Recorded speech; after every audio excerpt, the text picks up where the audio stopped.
ازيكم عاملين ايه واخباركم ايه ويا رب تكونوا بخير.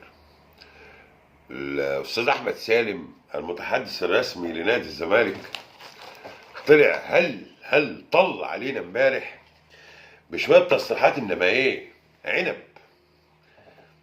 لا ومستغرب وهو مستغرب مننا كجمهور. انتوا ازاي بتتكلموا عن الصفقات واحنا عندنا لسه مستحقات لازم تدفع وفي تجديد لأعمدة الفريق الرئيسية لسه ما خلصناهاش. فانتوا ازاي كجمهور بتتكلموا عن صفقات؟ ها ازاي؟ ده انتوا جمهور بايخ قوي والله. والله يا استاذ احمد لو هنيجي للاستغراب فاحنا اللي المفروض نستغرب مش انت. احنا اللي المفروض نمتعض مش انت. منطق اللي انت بتقوله ان انت لازم تدفع المستحقات وتجدد لاعمده الفريق الرئيسيه وبعد كده تجيب صفقات، ده منطق.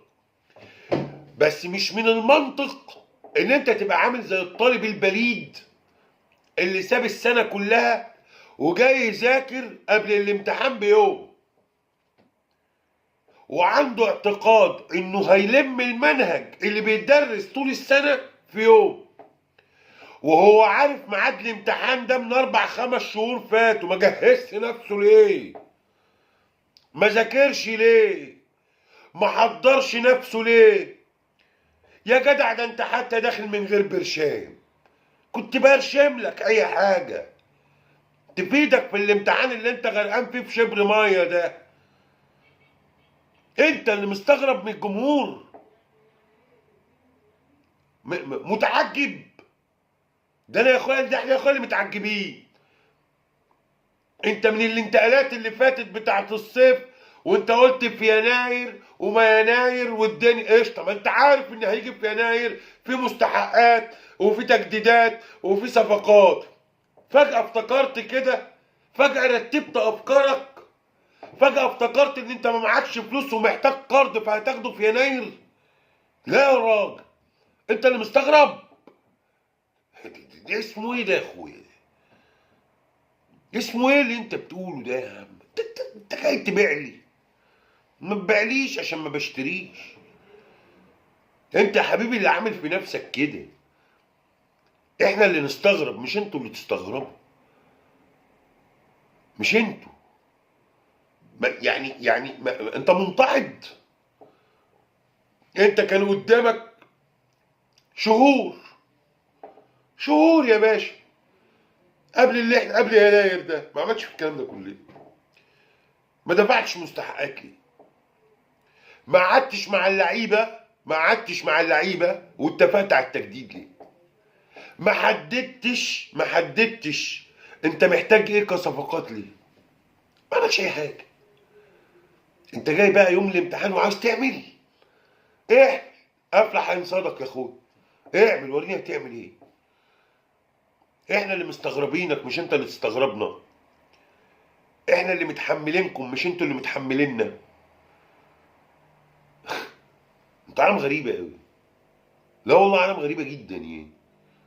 يقول لك اصل في اولويات، والاولويات دي ما كنتش انت عارفها من شهرين 3؟ عارفها. ما حضرتش نفسك ليه؟ انت عاوز تقنعني انك في يناير هتدفع مستحقات وهتجدد للعيبه وهتجيب صفقات؟ قشطه يا عم قشطه، بس بشرط ما تجيش تقول لي احنا ما جبناش، انتوا عارفين احنا دافعين ديون قد ايه واحنا مستلمين الارض المحروقه واحنا الكلام ده بقى فتشني فتش وبلش. ثم انا عاوز اقول لك على حاجه. شعار تغيير الصوره الذهنيه اللي انتم قارفيننا بيه ده، هو انت يعني ايه كلمه تغيير الصوره الذهنيه؟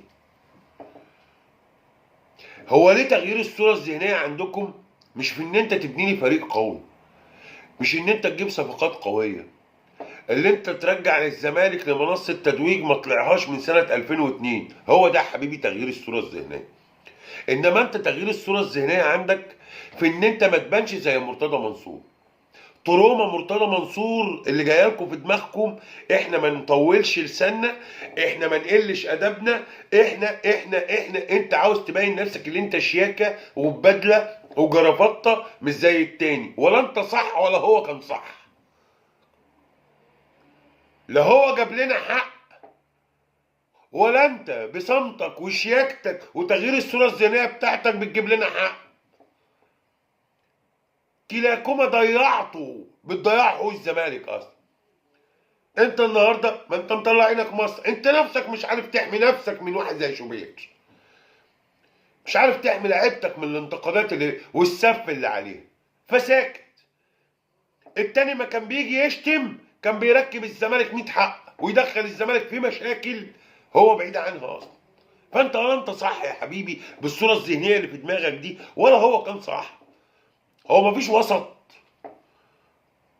هو ما عندناش وسط في الزمالك ده يعني. مش فاهمكم. المهم يعني ادينا يا سيدي الفاضل يا سياده المتحدث الرسمي في يناير، وانت قلت مع ان كلامك ده لو هناخده للاخر كده مفيش صفقات، بس قشطه انا هكذب دماغي تمام، وهفترض ان هي كويسه يا باشا.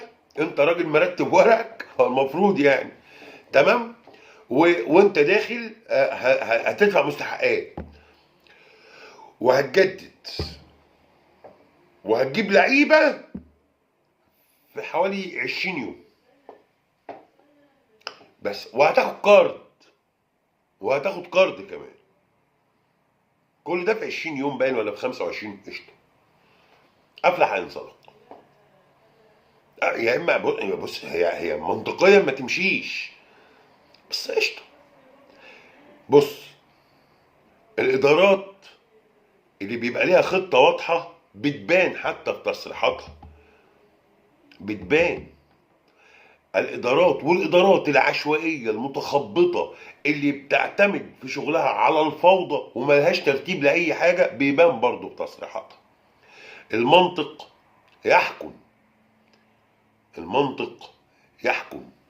السلام عليكم.